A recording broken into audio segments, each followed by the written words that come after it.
Welcome. It's Nuñez-LaMarre with Love Personal Growth, your go-to for embodied healing and spirituality in life, business, and relationships. So today we are going to talk about being an empath, and specifically we're going to talk about the emerging empath, which is one of the archetypes in my healing archetype quiz. This quiz is simple and it's easy. It's only 10 questions, and when you're finished and you get the report, you will feel seen, heard, and understood. Why is that? Because being an empath is a lot of work. It's a life's path. It has been your journey. And let me tell you a little bit about mine. So I came into the world, into the womb of an empath. And when I was little, I could sense and I could feel the emotions of everyone around me.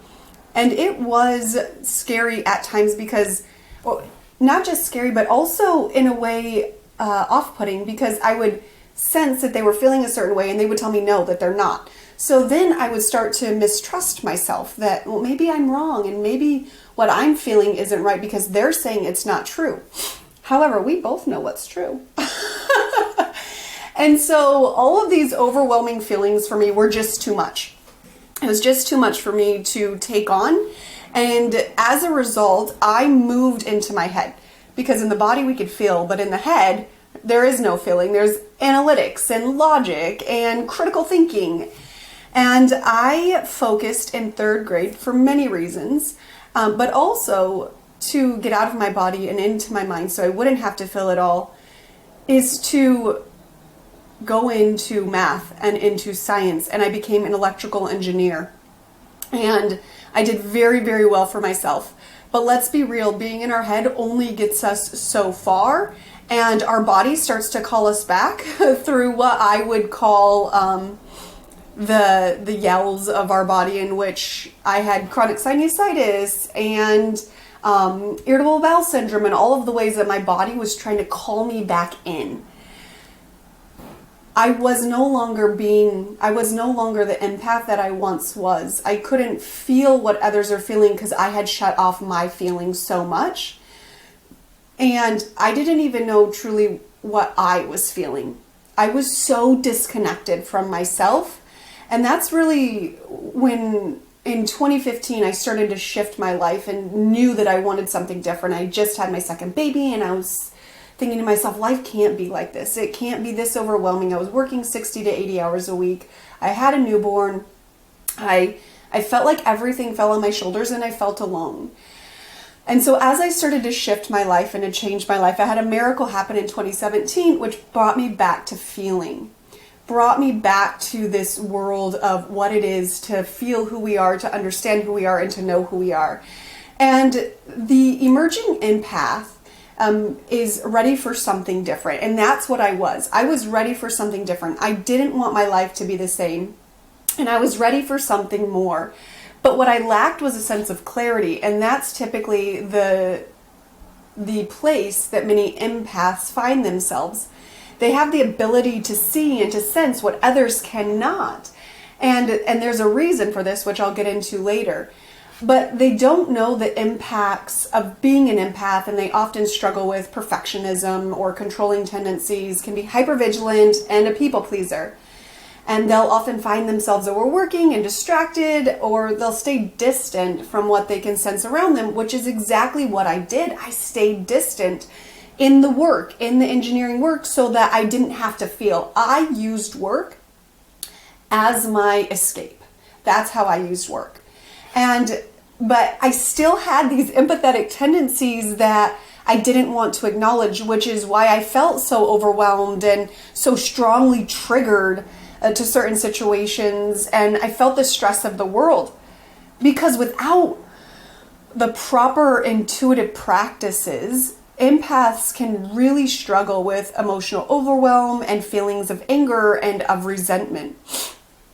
And so I want to just give you insight into what you may be sensing or what you may be feeling, because there is another way. As an emerging empath, you've chosen this life path. You've chosen to come in here from before you were born, to come in here and to feel what it is that you're meant to feel, so that you can change the world, so that you can shift your world, and in doing so, shift the world of those around you. However, when we don't know how to harness our gift, we feel exhausted, we feel overwhelmed, we can have a lack of boundaries and guilt.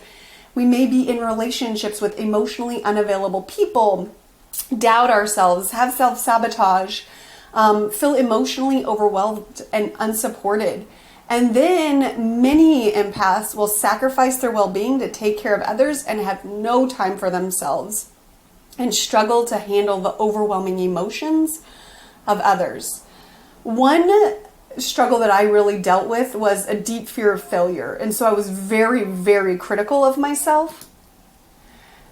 So those are some of the challenges that I faced as an empath and some of the common characteristics. And those are challenges, just so you know, I'm big into intuition and to intuitive knowing and intuitive knowledge and intuitive wisdom.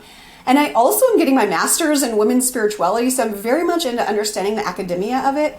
These are struggles that empaths face.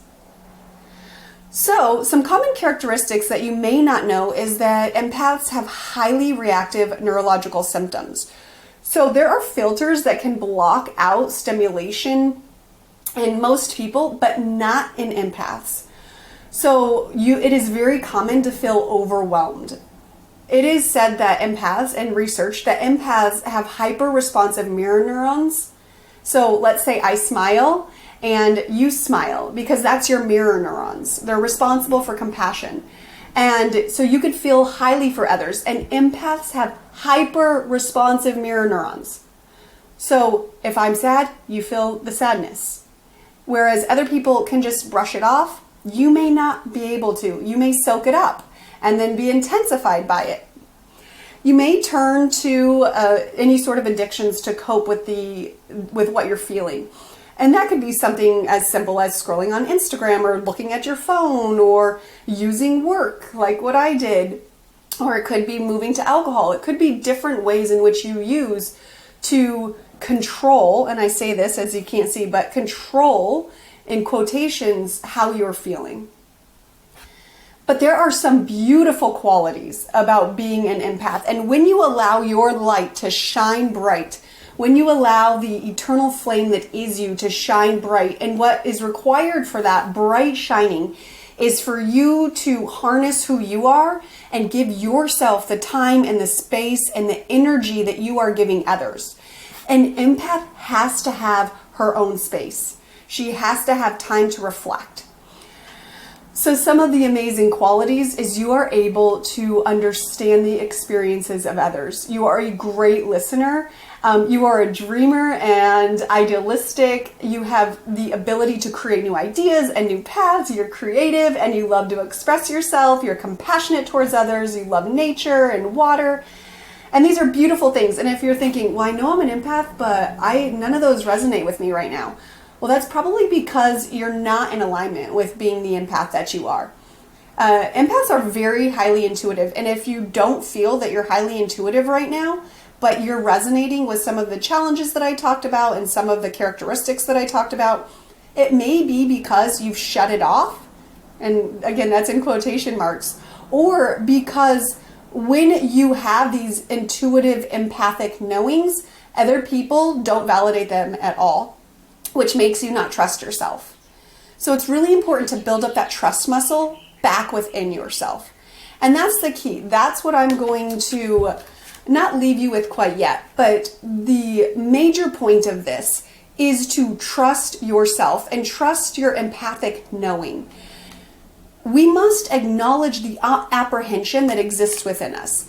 When it is a yes, there is nothing that can stop you. You as an empath have creative ideas and you can feel into things and you can create and you can bring forth magic into the world.